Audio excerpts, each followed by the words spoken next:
A very good morning and welcome to StudyIQ. My name is Abhishek Singh and today I am before you to present a topic which is Treaty of SUGAULI, and in this topic we will try to understand that what was this treaty and what is the relation of this treaty with the modern Indian history. Also we will try to understand this treaty in the light of the Indo-Nepal relations as present.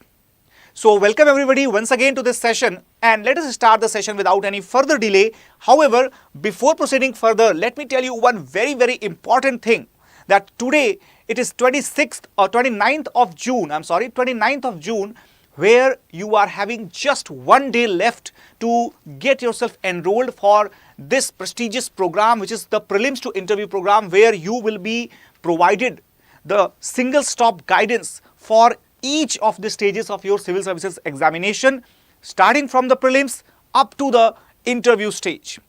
And not just the single medium, but also you will be getting the batches in the bilingual Hindi plus English, or only English, or in the Hindi medium. So whichever medium you have, that can be possible to learn at this program. So make it sure that you get yourself enrolled, because only one day is left. Alright, and originally, if you see this fees, this is 70,000 rupees. However, if you are using the code ASR live, then you are going to get this course at just rupees 29,999 rupees. So it has got a lot of features. It will be covering current affairs, it will be covering your prelims interview, it will be covering your other examination features. So do not delay it, just quick. Okay, let us start the topic of today, and the topic is basically the Treaty of SUGAULI, right? Treaty of SUGAULI.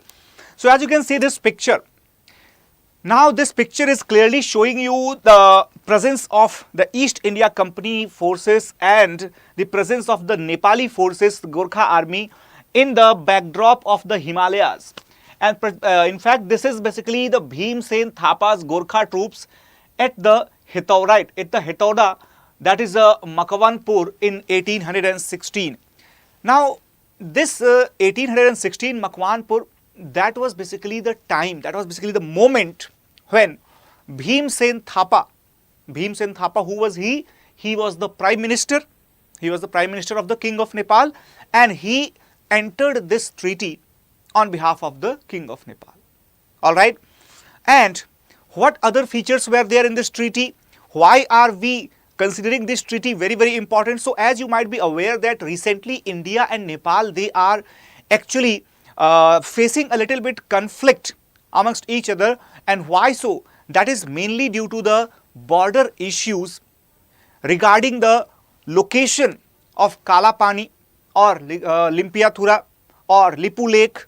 So Kalapani, Limpiathura and Lipu Lake, these places, Nepal is saying that India has encroached over these places and forcefully showing these in the map of India, whereas India has maintained the position that these places, they have always been in the map as well as on the location of India. So exactly from where did this type of dispute originate? So this originated because of the Treaty of SUGAULI. The Treaty of SUGAULI is the origin of all the disputes that is presently distorting the relations between India and Nepal. Very good morning, Surya. Very good morning. Right, and Priya, good morning to you. So now if we are talking about the preceding events, so basically which events led to this particular treaty? So exactly Nepal, under the Rana kings, Rana kings basically, whose name was Prithvi Narayan Shah. Under his kingdom, what happened in Nepal? It was on a rise. It was on the rise. It was willing to expand its influence as well as its kingdom. So what happened?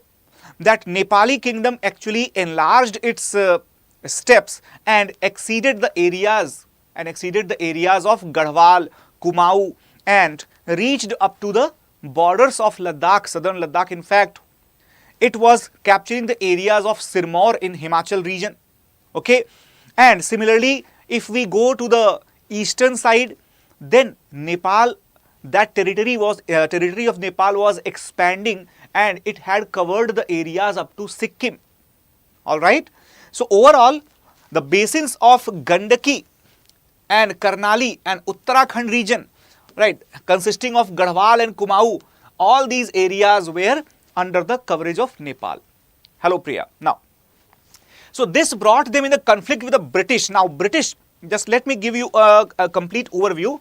If suppose, if we just take an example, okay, if we just take an example, so here you can see basically this area, this area is Nepal, alright, and here it is Uttarakhand at present, and here this is the Awadh region,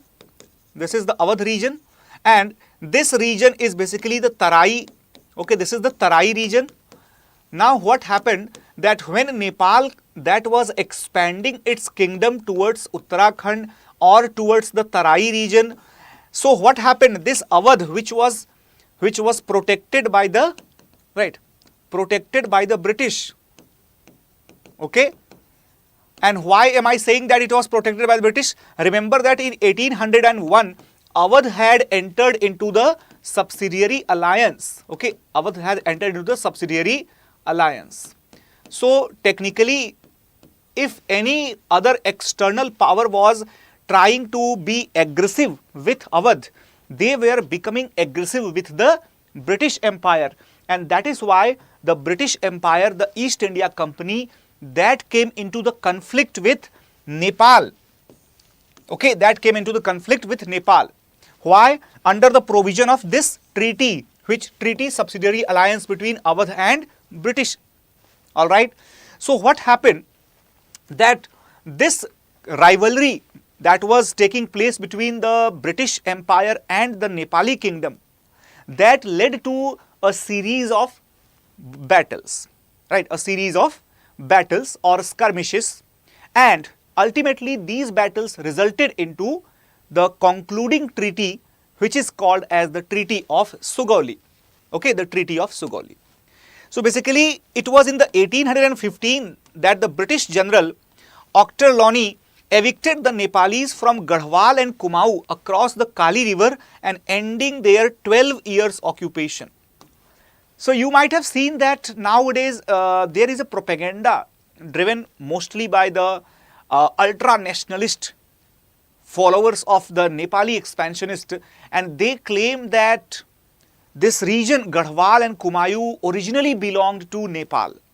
But the truth is that they actually had control just over for 12 years, a little bit more than 12 years over these areas, right? So if we go by this logic, in fact the entire Myanmar somehow becomes the part and parcel of India. But yes, we would not go into that type of debate because that is obviously worthless. Now, when we talk about this treaty, this map will give you a clearer idea, better idea, as you can see here, that this is the area of Nepal, okay, the empire of Gurkhas. This was the area which they had captured during their expansion, Kumaon, Garhwal, Sirmaur, up to Kangra, okay.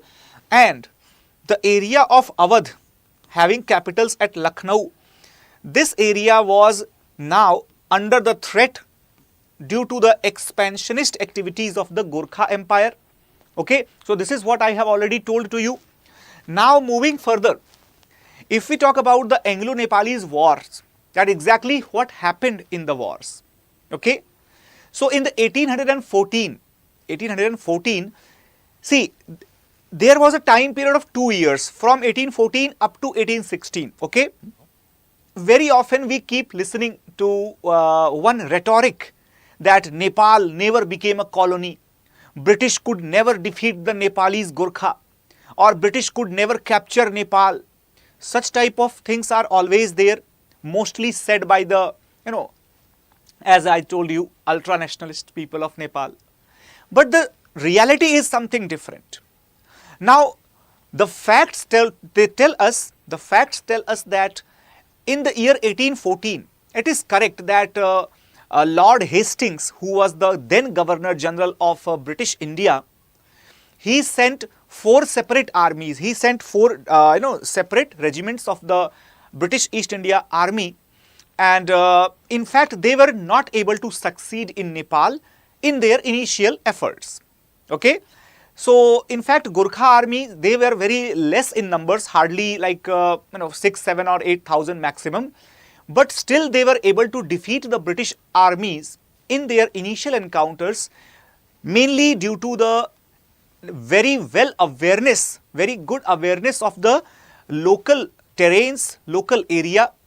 Also, this region was comparatively new for the East India Company's army to fight against the Nepali Gurkhas, who were nonetheless a formidable soldier, and therefore East India Company suffered a few major losses, and one of the most notable loss that was at the Battle of Jeetgarh, also called as the Battle of Jeetgarhi. Okay, and that battle, it is responsible to raise the confidence of the Gurkha armies against the East India Company. Also, this battle gave a reality check to East India Company when they realized that they could not win the war against this little kingdom of the Himalaya in a very casual mood. So now the things became very serious. So what happened next? As you can see this particular page here, Nepalis had got the success in the earlier battles, and the major reason behind that success, that was basically the transportation of the artilleries that was very difficult in the Himalayan region. It was a difficult terrain. And not just that. If we talk about a very special weapon that the Gurkhas possessed, that was called kukri. Right? You might have seen this weapon. This is kukri. Right? And this actually has become the identification mark, the you can say benchmark weapon for the Gurkha army. Even today, the Gurkha regiment in the Indian army, right, basically they use this specialized weapon, and most often when the guns are failed, when they cannot use the guns, or when there is no chance of using them, when they are in the face-to-face combat, they use the kukri as the single weapon, which is very, very effective because of its specific shape and extremely razor sharp edges. So what happened, that this single weapon became the reason, the primary reason behind the victory of the Nepali army in the initial skirmishes over the British army. Not just that, Nepalis, they had also got the matchlock weapons. What is the matchlock weapons? You might have seen the smaller sizes of the firing cannons, right, which are you can say mobile cannons, which could be moved using the wheels or using the cart wheels. Okay, so they were comparatively smaller cannons as compared to the cannons of the East India Company, and that's why they were easily mobile, right, easily mobile in that area where the Nepalis were fighting the battle. So these methods, along with the bravery of the Gurkha army and the guerrilla warfare, all these reasons combined together, they became the reason behind the success of the Nepalis in the first phase of this Anglo-Nepalese battle. However, later on, in the next stage, when the matters became serious, then what happened? The British logistics, now by that time they had got the experience, they had got the understanding of the entire territory, entire region. Okay, Mukund? And what happened? By that time, they had also ensured the regular supply of the logistics with the help of the Nawab of Awadh, obviously, and therefore they had also formulated their bases in Bengal as well as in the upper regions of the Awadh area, very close to the boundary of the Nepal. Now the Nepali king, actually, they started facing the heat of the East India Company. One notable British commander, as I told you in the beginning, Sir Ochterlony, he began to reverse the trend of the East India Company's losses. Okay, in fact, he had captured the Gurkha forts of the Malao and also captured Kumaon in the month of May 1815. So, if we talk about Sir Ochterlony, what was his strategy? He was using the the methods which we know as the four basic rules of the diplomacy. 4 basic rules of the international polity. So he was actually bribing, bribing the Nepali agents, and they were passing the informations of the location of the movement of the Gurkha army, and using that information, right, this Ochterlony, he was mobilizing his troops in such a way that without making any damages to the East India Company's army, he was able to position them in such a manner that Kathmandu was almost into the grab of the British East India Company. In fact, at the Battle of the Makwanpur, Ochterlony, he orchestrated the most decisive victory in Nepal. Now it was almost clear that if the Gurkha army, they would not give up their arms, they would not surrender against the British could capture the Kathmandu in the matter of a few days. So now the situation had become very critical for Nepal. Now what happened? Basically, if you can see this particular map, as you can see here, right? So in this map, I think it's visible to everybody. If it is not, now it must be visible. So as you can see here, these are the places which were actually captured by Nepal, as I told you. And basically, this is the location of SUGAULI. This is the location of SUGAULI, right? And it lies in the present region of Bihar, in the northern Bihar. Okay, very close to the borders of Nepal and India. Very good morning, Rajesh sir. Very good morning. Now, so here if we talk about the efforts, the end result, so basically the Nepalis, they decided to initiate peace, right? When Kathmandu, that was under the direct threat. Now what happened when the company had offered, right? When the company had offered to initiate the peace treaty, the Nepali Gurkha army, they were reluctant to accept the peace treaty. However, when the Nepalese army was, it was almost clear about the inevitable defeat, then they decided to enter this treaty. And let me tell you, the terms of the treaty, they were absolutely clear about a few things. This treaty was proposed on the 2nd of December 1815, right? And it was ratified on the 4th of March 1816 by Pandit Gajraj Mishra. Who is this Pandit Gajraj Mishra? Pandit Gajraj Mishra was the, you can say, royal priest, the chief royal priest and the advisor of the Nepali king. So basically, that treaty was ratified by his authority on behalf of the king of Nepal.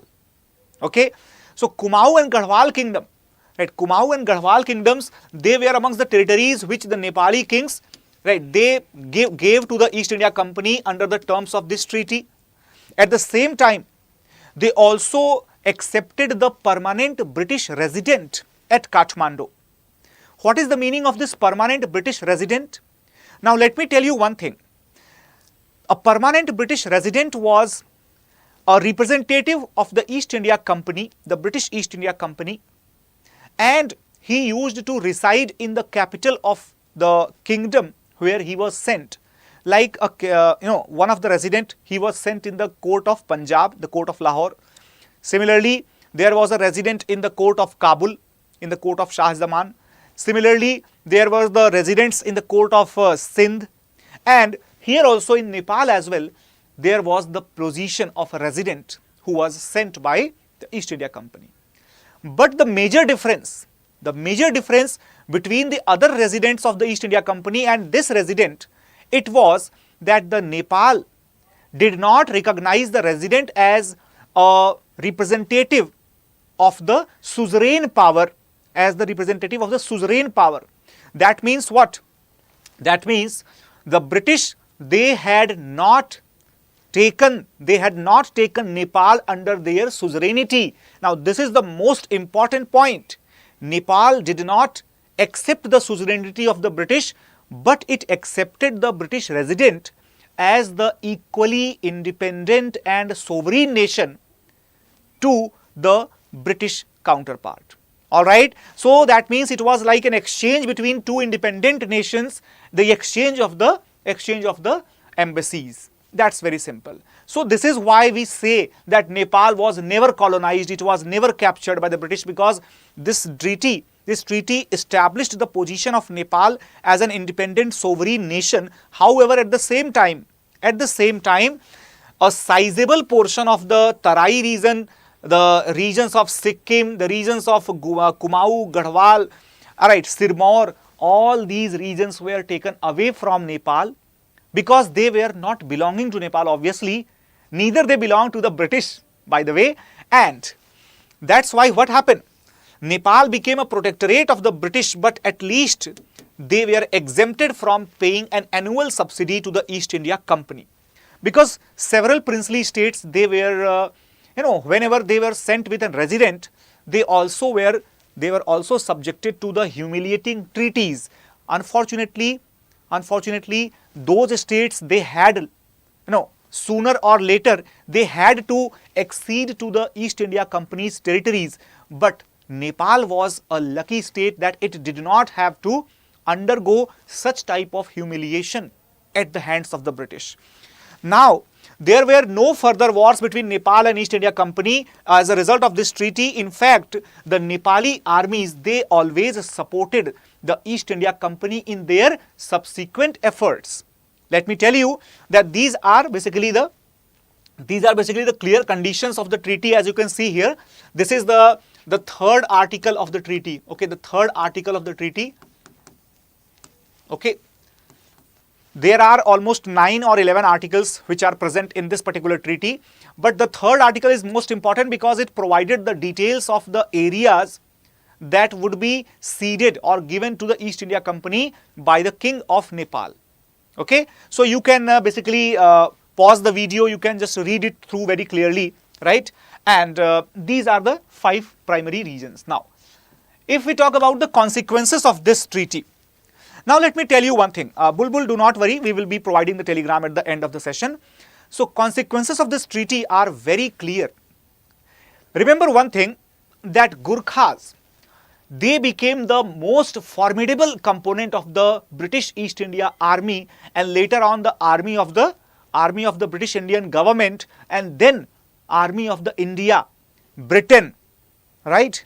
The army of the India as well as Britain, both they have got the Gurkha regiments or Gurkha soldiers inducted into their forces.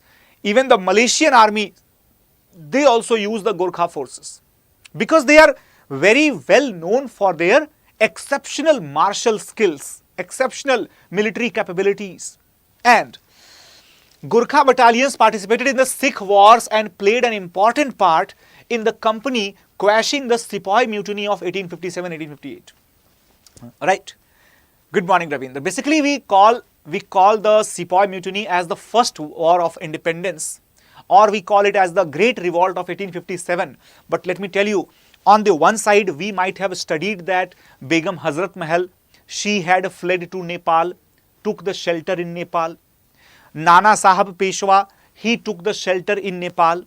But at the same time, the King of Nepal was also offering the help to the British East India Company with the provision of his soldiers to simply quench the mutiny against the East India Company. Not just that, by a few years gap, the 1/6 of the British Indian Army in the 1914, if you can see, within 100 years or so, 1/6 of the entire proportion in the Indian Army, they were Gurkhas. That is how they were influential. They were first non-British soldiers to have the honor of defending the Buckingham Palace, the London residence of the British royal family, right? So in fact, we can say that Gurkhas, they got several prestigious accolades in the long history of their services given to the East India Company, later on to the British Indian Empire, and later on to the British as well as Indian forces. So basically this was the consequence. However, let me tell you one more thing. The significance of the treaty is not just related to the ancient history or the past of the history, right? This significance is more or less related to the present scenario also. In fact, let me tell you, The major reason behind the East India Company attacking Nepal or being aggressive to the Nepal, that was to grab the foothills of the Himalayas so that they can access the Tibetan region, and via Tibetan region they could access the Central Asian markets, plus they could also control the Chinese territories, because the trade interest of the English East India Company, that was inhibited in the Chinese region. At the same time, the East India Company was also interested to overpower the Russian dominance in the Central Asia, and that's why this entire foothill of the Himalaya, either it is Ladakh or Tibet or Arunachal region or Nepal, entire foothill of the Himalaya, that had become extremely crucial. They wanted to control the Himalayas because that might have provided them a natural wall of defense to their British Indian Empire. Okay. If you talk about Bhim Sen Thapa, so Nepal's Prime Minister at the time, he realized that the best way to ensure the Nepal's continued freedom from the interference, that was to grant the Governor General's basic desire, a secure and trouble-free border. He simply wanted to ensure that Governor General Lord Hastings, he simply wanted to access the Nepali border without any flaws or without any stoppages. He was agree with that. He was okay with that. Fine, let us give the free border to the East India Company so that they can leave us on our own status. In fact, if we talk about the British perspective, the bureaucratic efforts of colonizing the Nepal, that was impractical. In fact, many British historians, they have clarified it that it was not the condition that the British could not have colonized Nepal, but it was the cost of administration of that hilly area which had stopped the British East India Company to occupy that hilly territory. Okay, so this is why they did not proceed further to annex Nepal and to provide the direct control over the Nepali kingdom. Got it, everyone? In fact, this treaty had stipulated that the Nepal's government structure will be without any external interference and aside from the singular British residence in the Nepali court. So, British had promised that do not worry, we just want the border free entry into your territories, we just want the free trade with your areas, but we assure you that we will not interfere into your internal matters, even though we have sent our resident to your court at Kathmandu. So we can say that this treaty had clearly positioned Nepal as the independent country. However, this could not prevent Nepal from being influenced under the protection of the East India Company. In fact, up to the year 1950, the Nepal's protection was the responsibility of the India. That was responsibility of India. Got it, everyone? So I hope that you all might have got the clear idea about the Indo-Nepal relations and how did it initiate with this Treaty of SUGAULI. And if you loved this lecture, you can definitely share this lecture with your friends as well. And if you are preparing for the UPSC examination 2024, then this is the golden time to start your preparation, to join our batches. And let me tell you that the batches are already started from the 19th of June. And only one day is left. Today is the second last day and tomorrow will be the last day to enroll in the prelims to interview batch, which is a one-stop solution for all your requirements related to the preparation. Be it the prelims practice, be it the mains practice, or be it the preparation of the mains as the residential program, here it is provided for you, or it also provides you the current affairs, it also provides you the detailed coverage of the syllabus of the general studies. Each and everything is provided in all the media, like in the English, in the Hindi, as well as in the bilingual. So the opportunity is right in front of you. Just use this code ASR Live, and there you will be getting this course at just a cost of rupees 29,999 rupees. Now, if we talk about the Telegram channel, some of you are asking for the Telegram channel. So let me tell you, this Telegram channel, as you can see here, this could be joined at the rate Abhishek Singh, Sir PO. So I hope it is visible to everybody. This is the Telegram ID that you can join, and you can get the PDFs of this particular class, this particular notes, okay? So for all the other details, you can also connect with me at this particular channel. So thanks a lot for watching it, and do not forget to share this session with your friends. Share it to the maximum, so that, see, my single purpose is just to ensure the correct information reaches to the deserving people, and that's why I am bringing these sessions for you. I hope you will be with me in this mission. So thanks a lot for watching it. Take care, guys. Bye-bye, and let's meet to the next session. Till then, take care and Jai Hind. Thank you.